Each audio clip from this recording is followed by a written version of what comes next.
Good evening, ladies and gentlemen.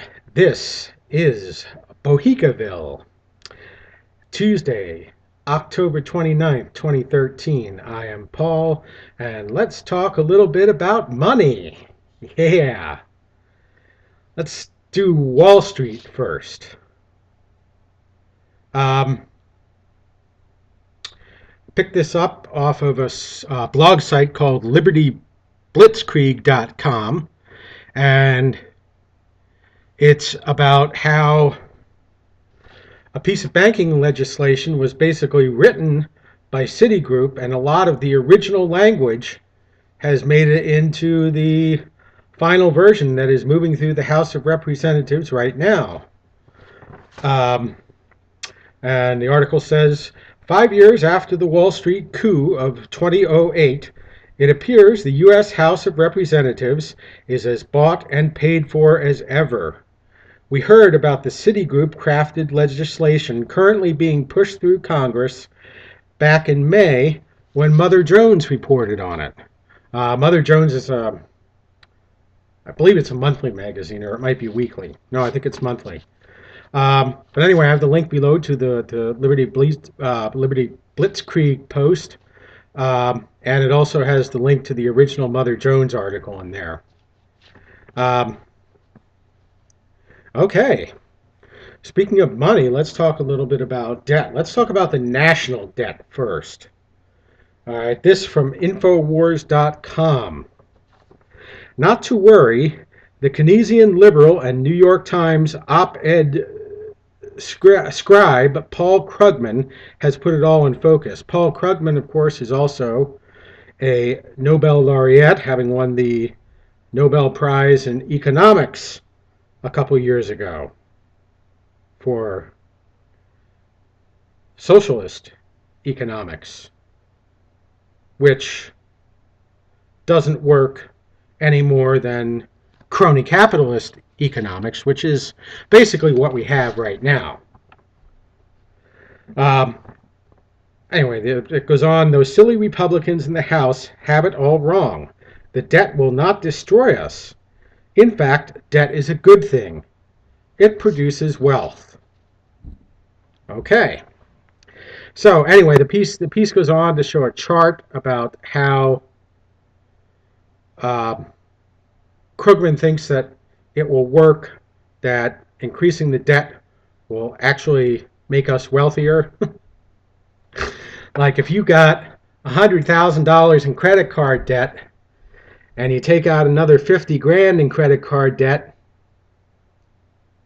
that's going to make you 50 grand richer, right? But not for long, because you're going to have to pay all that back with interest. Dangerous, slippery slope. Anyway, and speaking of debt, this piece is about municipal debt. I got this off of zerohedge.com. As the Detroit bankruptcy hearing heats up following news that the city's unsecured creditors, among them pensioners, are set to recover pennies on the dollar, 16 to be precise. That's 16 cents for every dollar. The question of which are the next cities to follow in the footsteps of bankrupt Motown becomes relevant once again. Courtesy of the Wall Street Journal and the second part of its series on U.S. cities grapple with finances, here is a list of the U.S. cities that when push comes to shove, metaphorically, and when the money runs out, literally, will have no choice but to knock on the door of the local regional bankruptcy court and submit that long-prepared bankruptcy petition. Specifically, here are the cities that have 10 days or less in cash on hand available, because unless one is the Fed, cash and lack thereof is all that matters. And that goes on to list those 10 cities, and there was really the only major metropolis on that list was Chicago, Illinois, and then there were some medium-sized cities, but most of them were smaller cities. In fact, I was shocked at one of the names on the list because it was Allentown, Pennsylvania, which is right near where I grew up. in Bethlehem, Pennsylvania. Uh, Allentown's got a population of about 100,000, so it's not exactly a large city, and I didn't know that they were that badly off. But anyway, check out the article. It goes through all 10 of these cities and what it could mean. I mean, it could have national ramifications. At least if Chicago goes under, it could have national ramifications. Okay, let's move on to the wonderful NSA spy agency and General Jean-Luc Alexander with his Starship Enterprise Battleship Command Center at the NSA. He was one of the people that testified before a House committee today. But this from the LA Times.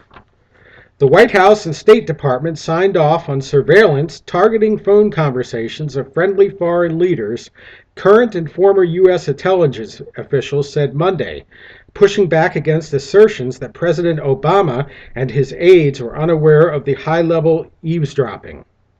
And then this from activistpost.com. Current and former U.S. intelligence officials confirmed that both the White House and State Department knew about and approved of surveillance of the phone conversations of allied foreign leaders, according to the Los Angeles Times.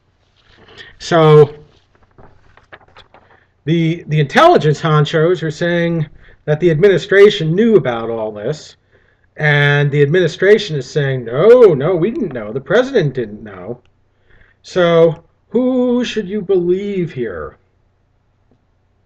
Well, I don't know, but do you really believe the oracle who said on probably dozens of occasions, at least 20 occasions, let's be conservative here, at least 20 different occasions he said, both during and after the 2008 elections, when he was pushing this health care plan through Congress, he said, if you like your current plan, you can keep it. If you like your doctor, you can keep your doctor. And now we find out that a lot of people aren't going to be able to keep their plan, and they aren't going to be able to keep their doctor. And for a lot of people, it's going to be a lot more expensive. And he also said in quite a few occasions that it would be cheaper for everybody. And that is turning out not to be the case. So, I don't know, since the oracle was so wrong about that, do you really believe that he didn't know about the NSA spying on world leaders? I mean, isn't that pretty much a given? We spy on them, they spy on us. How could the President of the United States not know about that? The really sickening part about the NSA spying, to be quite honest, is not the spying on other world leaders, but the spying on American civilians who are just trying to live our lives. That's where the real scandal is here. Okay. And as far as the oracle is concerned, yeah, of course he knew about it. I don't know how he's going to manage to lie his way out of this one. But he seems to be pretty good at it, doesn't he? Okay, that's it. That's all I got for tonight. Ciao.